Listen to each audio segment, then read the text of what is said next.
We're obviously for transgender rights in the sense that we believe that people should live free of discrimination, of bigotry, of hate.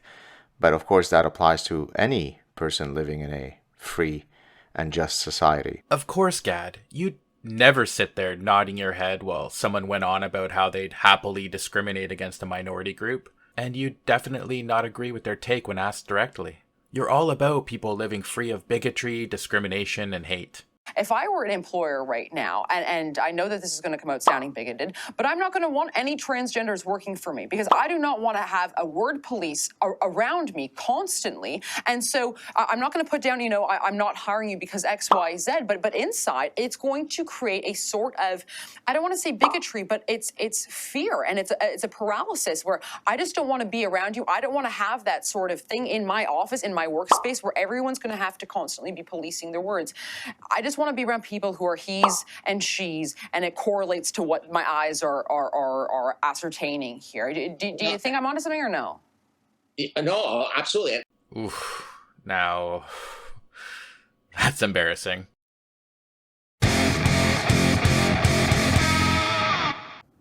The general populace is aware of how serious this issue is, and they don't fall in line with, the guys who are pushing Bill C-16. Except that wasn't true, was it, Gad? This video was released on May 12th, 2017, and according to an Angus Reid poll released in September of 2016, Canadians were overwhelmingly in favor of expanding non-discrimination laws to include gender identity, which is exactly what C-16 was meant to do. So before we go any further, we should address the bill that Gad Saad is referencing in the first clip of this video, the Canadian Bill C-16, which was given royal assent on June 19th of 2017. Basically, the bill added gender identity and expression to the list of groups protected against discrimination, hate propaganda, and hate crimes. Some of the other groups already protected by the same sort of legislation are race, national origin, religion, age, disability, and ethnic origin, and it added this protection to the Criminal Code of Canada. However, Gad Saad and his friend Jordan Peterson, either through poor understanding of the law or because of their personal bias, opposed the bill under the pretense that the Canadian government would start fining or throwing people in jail if they used the wrong gender pronoun. To this day, they're both trying to justify to themselves and to their audiences that they were right, despite no evidence that their fearmongering was ever really based in reality. As of June 2018, no one had been jailed or fined for using the wrong pronoun in Canada. In 2019, Bill Whatnot was ordered by the BC Human Rights Tribunal to pay Whatcott-Oger $55,000 after he repeatedly harassed and tried to drum up gender-based hate and discrimination against her during an election campaign. Quote, according to the tribunal ruling, Whatcott printed 1,500 of the flyers and distributed them in the Vancouver False Creek riding that Oger was contesting as an NDP candidate. The flyer had a photo of Oger, described her as a biological male, and claimed she was promoting homosexuality and transvestism. It went on to state transsexuals were prone to sexually transmitted diseases and at risk of domestic violence, alcohol abuse, and suicide. The flyer concluded, thankfully Jesus Christ paid the price for your sin. You can turn to the merciful Christ and ask forgiveness, and when the NDP come knocking at your door, you can tell them you won't vote for them because you believe in God's definition of gender and marriage. End quote. During the proceedings, Whatnot wore a t-shirt with Oger's face on it, along with derogatory statements underneath, and despite warnings from the court, continued to call Oger he and Mr. In the court documents linked below, Whatcott applied for A. Disclose a certified copy and English translation of the original long-form birth certificate that records sex and gender. B. Submit to an independent medical examination to ascertain her biological sex and biological gender, including any medical investigation or tests required by the examining physician, including DNA samples obtained for the purpose of ascertaining sex. C. Disclose all past and current medical and therapy clinical records pertaining to sex and gender identity, including gender dysphoria. Mr. Whatcott argues that at the hearing, Ms. Oger bears the burden of proving that she is protected by the ground of gender identity, and these records are relevant to that question. He argues that a mere assertion of status is insufficient proof that Ms. Oger identifies as a transgender woman. He says that the records are material and integral to making a full answer and defense, pursuant to numbers of the charter. In support of his application, among other things, he appends a picture of Miss Oger, which he says purports to show her as a man. End quote. The judge ruled that, quote, the discrimination was severe, and it was an intentional effort to block Whatcott-Oger from participating in politics based on gender. End quote. As you can see, despite Whatnot's flagrant disregard for the law and the court, he was not thrown in jail. Despite Gad Saad's fear-mongering rhetoric over Bill C-16, This case clearly shows that there was, and still is, a need for Bill C-16, and that in order to be fined or jailed, you must do much, much more than simply misgender someone. Hey, GC, thanks for having me on to talk about Gad Saad. Man, doing all this research was fun. It's real fun. Despite, well, early impressions, Gad isn't dumb. He's a professor at Concordia University and has dozens of journal publications to his name, so he's very familiar with how science and academic rigor are supposed to work. His willful, or perhaps feigned, ignorance on transgender topics comes not in spite of his background, but maybe even because of it. I know how that sounded, just stay with me. Gad is most famous for his research in evolutionary psychology, specifically how the divergent biological nature of men and women explain their different consumer habits. He has a vested career interest in not only keeping gender tied to sex, but also keeping the sexes as distinct from one another as possible. Psychologists and sociologists find trends among groups all the time, but good scientists will readily admit that trends don't have to be especially strong to be statistically significant enough to get that low p-value.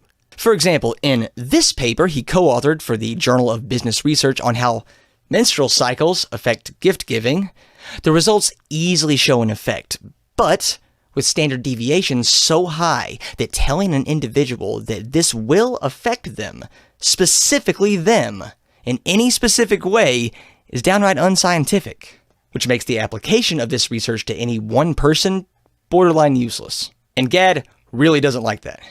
He likes his theories to be seen as prophetic law rather than just noticeable trends. Those of you who follow my work know that, for better or worse, my satire proves to be prophetic on countless occasions.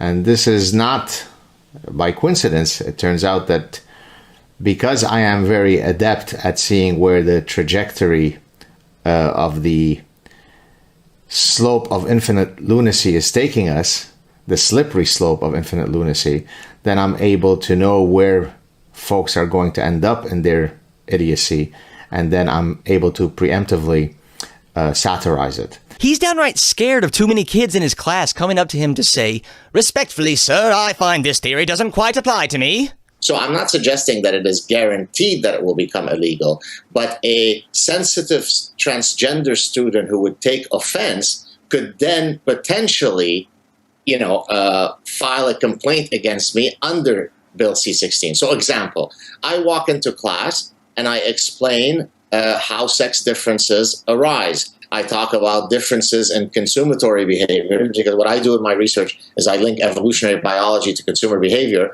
And throughout my course, I constantly refer to men and women. So someone could come along and say, well, in your course, you did not in any way address the multiplicity of personhoods that exist out there, including mine, which is pan-queer, non-gendered, made-up jargon, let's be honest. The acronym is. And therefore you are exhibiting, even though you don't mean to be a mean guy, Professor, you are exhibiting this antiquated fixed binaries and biological essentialism. Gad writes books on this stuff aimed at the general public, and telling people that you found a rule that explains all of society, except for the metric shit ton of exceptions to that rule, doesn't sell as many copies. This also might explain part of his obsession with attacking postmodernism. He has a grand unifying theory, and he doesn't want it ruined just because it isn't grand or unifying. This kind of egotism might be what leads him away from research that might threaten his accusations in favor of agreeing with white nationalists who push verifiably false declarations that would support them. As a scientist, as a professor, do you worry that we will indeed be putting more transgendered people with gender dysphoria, in harm's way as opposed to helping them? Like this is just a giant virtue signaling endeavor in which we're actually going to hurt the people we seek to help. It's difficult for me to predict how the epidemiology of suicide will change, if at all, as a result of the passing and the enacting of this bill.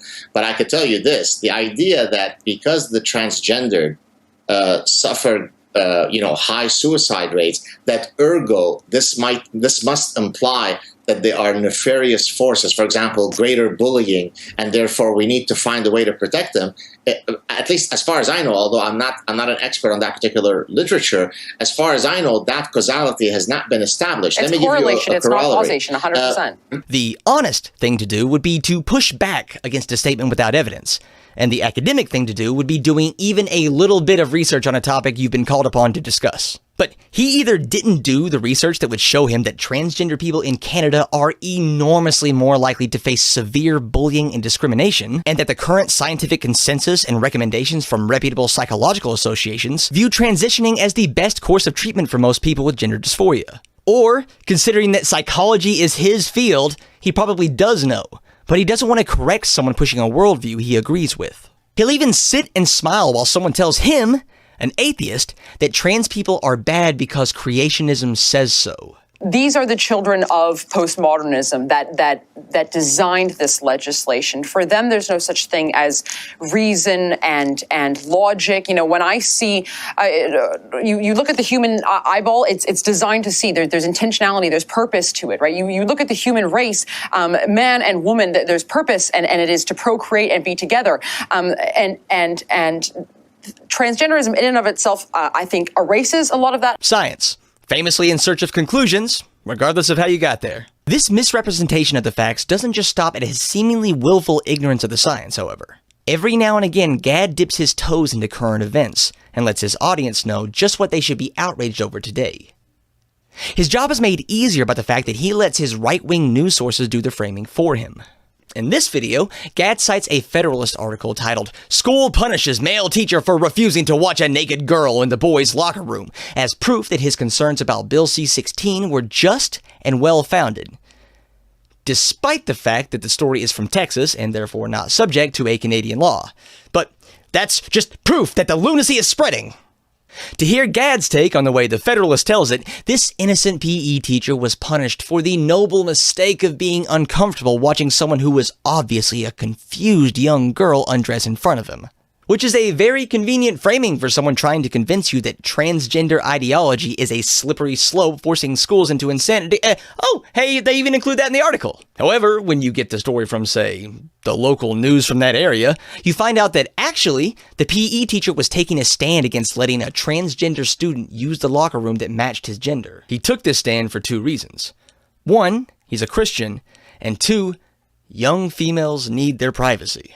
Gad also neglects to mention the complaint letter to the school district, written on behalf of the teacher from Liberty Counsel, an evangelical Christian organization which is absolutely packed to the brim with the most bigoted language against trans people you can imagine.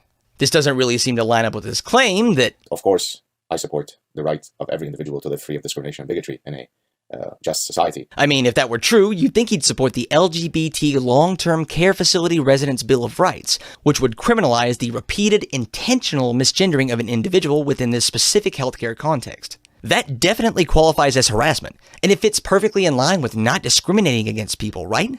But click on the link he provides underneath the transcript of his address to the Canadian Senate, the part where he's trying to convince you that he's not just a fear-mongering lunatic, and that turns into "California threatens jail time for dissenters from the new transgender dogma" from the National Review. The law cites research that confirms rampant discrimination against LGBT older adults in long-term care facilities, and, using the existing California Fair Employment and Housing Act as a framework, tells nursing homes to not do that. Which seems reasonable, right? In this video, he continues his Tim Pool impression and reads us an article from the Daily Caller titled "Biological Male Wins World Championship in Women's Cycling," which is great framing for when he says this. But to argue that when it comes to the, if you like, the moral calculus that we should use, the moral and legal calculus, it is more unfair for this person to not be treated as a woman, more so than how unfair it is for the endless biological women who lose out to this person simply because that person decides to call themselves a woman. This is where we've gotten to. He and the Daily Caller article make it sound like she was a cis dude until 5 minutes before entering her first race ever.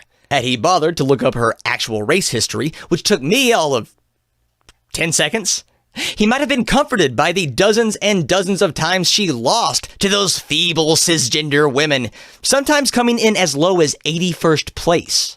To be fair, though, that's not countless. I mean, I can count to 80.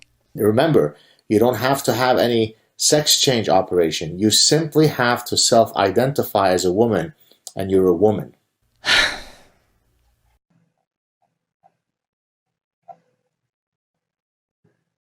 There you go, Gad.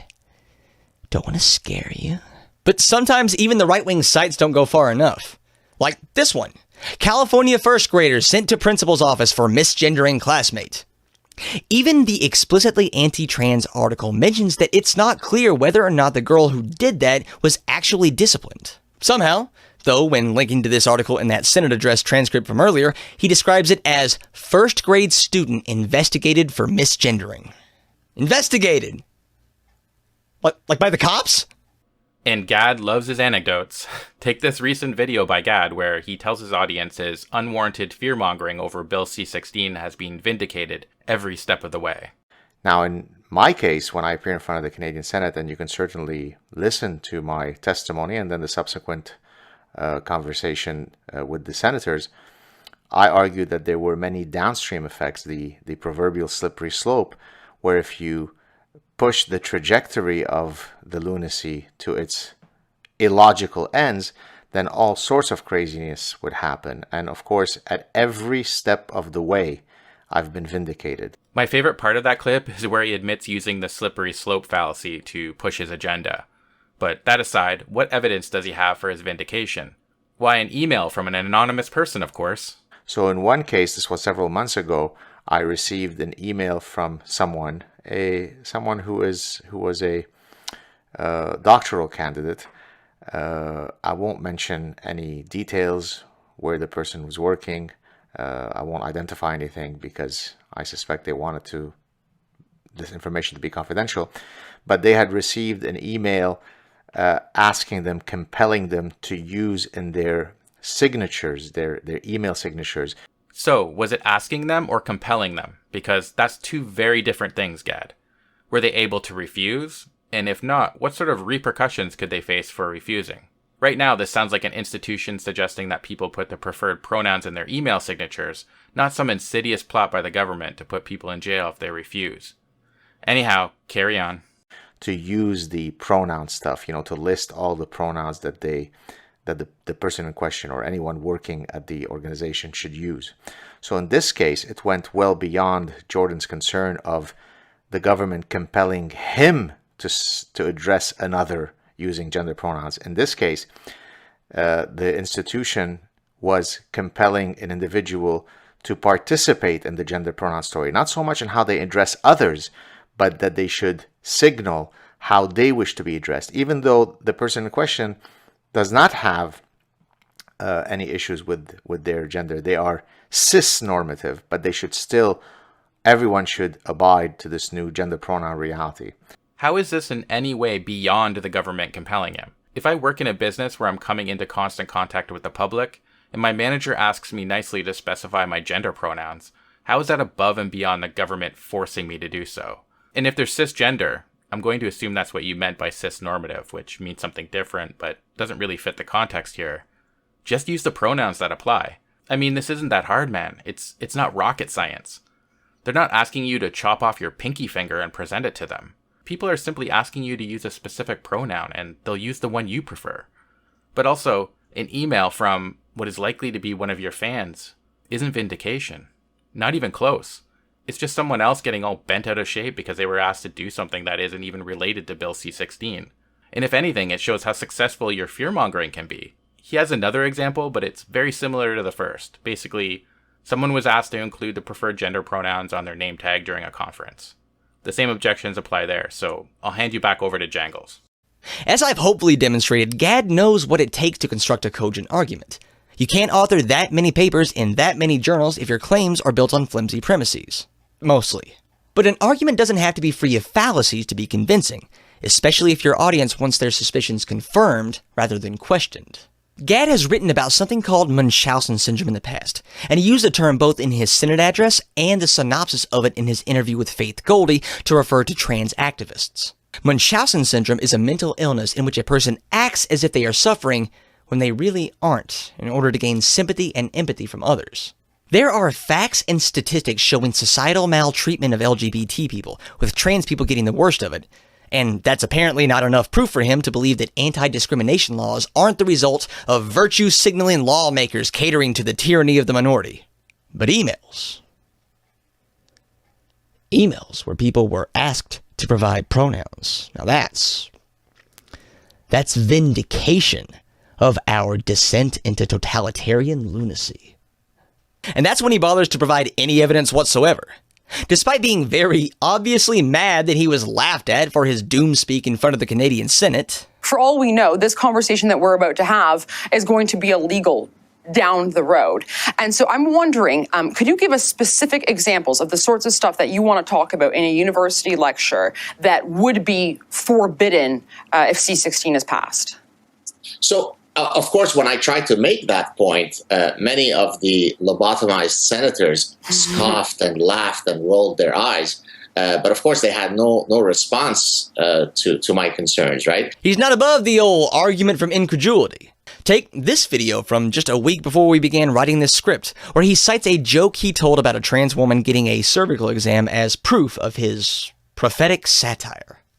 Dear Julian Castro, I am a trans woman looking to conduct a cervical exam. Do you know of a good gynecologist that you might be willing to recommend?